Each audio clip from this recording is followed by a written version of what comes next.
हम बडगाम की तरक्की चाहते थे, हम बडगाम के लोगों की बेहतरी चाहते थे। हम चाहते थे कि अगले 4 साल उनका एक करीबी रिश्ता जो है वो हुकूमत के साथ बना रहे, लेकिन बडगाम के लोग कुछ और चाहते थे। मुझे पहले ही मालूम था कि ये बडगाम का इलेक्शन हमारे लिए आसान नहीं होगा। बडगाम के कुछ अपने ही अलग हालात हैं। एक ऐसा तबका है, काफी बड़ा तबका वोटरों का, जो मुद्दों पे वोट नहीं देते। बडगाम में सिर्फ काम देख के वोट नहीं होता।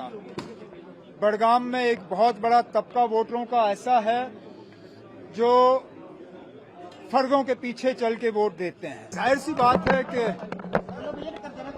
हमने इलेक्शन जीतने के लिए लड़ा था, लेकिन बडगाम के लोगों को कुछ और ही चाहिए था।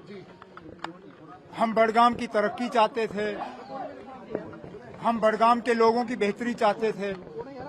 हम चाहते थे कि अगले 4 साल उनका एक करीबी रिश्ता जो है वो हुकूमत के साथ बना रहे, लेकिन बडगाम के लोग कुछ और चाहते थे। अब हम अपनी जगह इस नतीजे को एनालाइज करेंगे, कहां पे खामियां रहीं, कहां पे दुरुस्त करने की जरूरत है। अगर कहीं पे ऑर्गेनाइजेशनली नेशनल कॉन्फ्रेंस में कुछ चेंजेस लाने की जरूरत है, उन पे सोचा जा सकता है। अगर कहीं पे हुकूमत में कुछ बदलाव लाने की जरूरत है, उसमें भी हम एक एक्सरसाइज कर लेंगे। लेकिन नतीजा आज ही निकला है, इसमें जल्दबाजी में नुकसान ही होगा। मैं अब श्रीनगर नेशनल कॉन्फ्रेंस के सदर जनाब फारूक साहब से बात करके उनसे गुजारिश करूंगा कि आने वाले दिनों में वो तंजीम की वर्किंग कमेटी की मीटिंग बुलाएं। हम बैठ के तफसीलन न सिर्फ बडगाम बल्कि नगरोटा के हवाले से भी बात करेंगे, और उसके बाद जो फैसले लेने होंगे वो फैसले हम ले लेंगे। जब मैं बिहार के नतीजे देखता हूं तो अपनी हालत पे मुझे दुख कम होता है, क्योंकि मुझे पहले ही मालूम था कि ये बडगाम का इलेक्शन हमारे लिए आसान नहीं होगा। बडगाम के कुछ अपने ही अलग हालात हैं। एक ऐसा तबका है, काफी बड़ा तबका वोटरों का, जो मुद्दों पे वोट नहीं देते। बडगाम में सिर्फ काम देख के वोट नहीं होता। बडगाम में एक बहुत बड़ा तबका वोटरों का ऐसा है जो फर्जों के पीछे चल के वोट देते हैं। तो मुझे पहले से ही मालूम था कि जिस तरह के हालात बन रहे हैं, बडगाम हमारे लिए आसान नहीं होगा। लेकिन जब मैं बिहार का हाल देखता हूं और मैं ये देखता हूं कि ये वो बिहार है जहां वोट चोरी के नाम पे जब यात्रा चली, तो उस यात्रा में काफी संख्या में लोग जो हैं उस यात्रा के साथ जुड़े। उस यात्रा के बाद कांग्रेस को लगा कि उन्हें ढेर सारी सीटें जो हैं उनमें कामयाबी मिलेगी।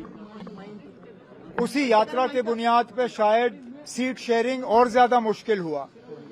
लेकिन जब हम नतीजे देखते हैं तो बजाय ये कि एंटी इनकम्बेंसी का नीतीश कुमार जो है वो शिकार हो, उन्होंने एंटी इनकम्बेंसी को इनकम्बेंसी में तब्दील करके हुकूमत का फायदा लेके अब कहते हैं कि 10वीं बार जीता है, 10वीं बार मुख्यमंत्री बनेंगे। ये अपने आप में कोई मामूली बात नहीं है, और अच्छा होगा अगर कुछ बाकी रियासतें भी सीखें कि आखिरकार उन्होंने क्या किया वोटरों के लिए, जो कि दूसरी जगहों में किया जा सकता है। एक चीज तो जरूर देखने को मिलती है कि नीतीश कुमार साहब ने जात और कास्ट को एक तरफ रख के जो महिलाओं के लिए किया, जो औरतों के लिए किया, और जो खसूसी कुछ स्कीमें वहां पे महिलाओं के लिए बनी, उसका उनको भरपूर फायदा जरूर मिला। अब मुझे उन पर कुछ नहीं कहना है। लेकिन क्या वो देखो, अगर नुकसानदायक नहीं रहा होता, देखो इतना मैं जरूर कहूंगा कि अंग्रेजी में एक कहावत है, you cut your nose to spite your face.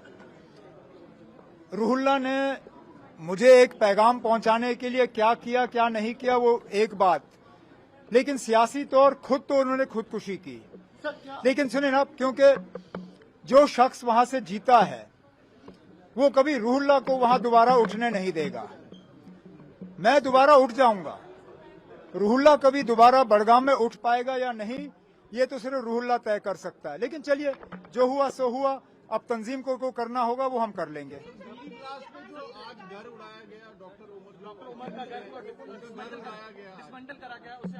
ना, अगर इन चीजों से आतंकवाद रुक जाता तो अभी तो रुक गया होता।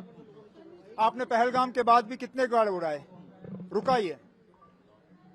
मुझे तो डर इस बात का है कि इन चीजों से नाराजगी और गुस्सा और बढ़ जाता है, लेकिन ये फैसले हमारे हाथ में है नहीं।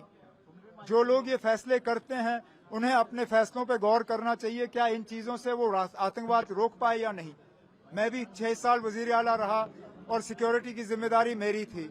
हर साल मिलिटेंसी के हमलों में कमी आई, लेकिन हमें कहीं पे भी इस तरह घर उड़ाने की मजबूरी जो है महसूस नहीं हुई।